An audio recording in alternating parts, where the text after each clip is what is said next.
Hi friends, আবার একটা নতুন ব্লগ নিয়ে চলে এসেছি। তো আজকে যাচ্ছি এখন পঞ্চরাত্রি দেখতে। আমাদের দশরের দিনে পঞ্চরাত্রি বসেছে। তো আজকে হচ্ছে 5 দিন, 5 দিনের জাগরণ আজকেই শেষ। তো কাল বাবু গিয়েছিল, কিন্তু আমার আর যেতে মন করেনি, এত গরম পড়েছে।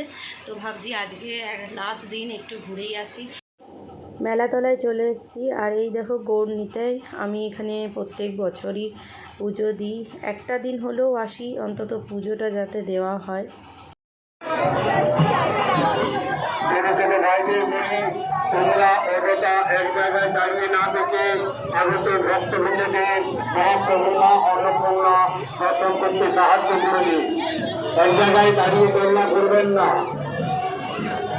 মেলাটা অনেক কম জায়গার মধ্যেই বসে। এখানে ভিতর দিকেও একটা ঠাকুরের মন্দির আছে, তো এই যে তোমরা দেখতেই পাচ্ছ।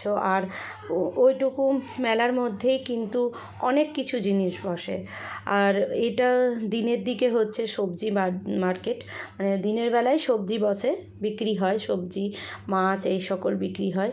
আর রাতের দিকে এই 5 দিন, বছরের এই 5 দিন শুধু মেলাটা বসে। তো এই মেলাটা ছোট জায়গা হলেও কিন্তু অনেক কিছু জিনিস কিন্তু বসে, আর প্রচুর মানুষের কিন্তু ভিড় হয়। পুরো মানে পাশাপাশি যতগুলো পাড়া আছে সব মিলে কিন্তু প্রচুর ভিড় হয়। আর 3 দিন আর 5 দিনের যে জাগরণ হয়, সেই জাগরণে তো সত্যি কথা বলতে পা ফেলা পর্যন্ত যায় না, মানে এতটাই ভিড় হয়। দেখতেই পাচ্ছ কত রকমের জিনিস বসেছে।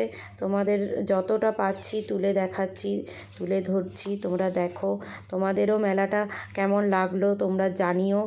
আর এই মেলাটা দেখতে গেলে কিন্তু বাঁকুড়াতে আসতে হবে। আর বাঁকুড়ায় যারা থাকো তোমরা তো সবাই জানো, বাঁকুড়ার দোলতলা যেখানে মার্কেটটা, সবজি মার্কেট বসে, ওইখানেই কিন্তু মানে বসে মেলাটা।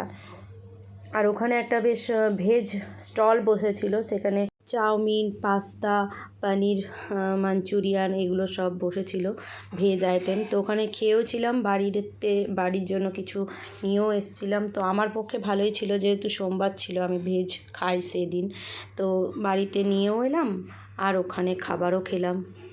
তো মেলা থেকে তো ঘুরে চলে এসেছি অনেকক্ষণই, তারপরে এসে খাওয়া দাওয়া করলাম বাড়িতে। আর ওখানে ভেজ অনেক কিছু জিনিস পাওয়া যাচ্ছিলো, সেগুলোও নিলাম। তো বাড়িতে খাওয়া দাওয়া করলাম, হয়ে গেছে, এবারে শুয়ে দেবো, রাত হয়ে গেছে প্রচুর। তো এরই সাথে ব্লগটা শেষ করছি। তোমাদের যদি কিছু ভালো লেগে থাকে তোমরা লাইক, কমেন্ট, শেয়ার এবং সাবস্ক্রাইব করো। আর দেখতে থাকো ব্লগ উইথ লিলি।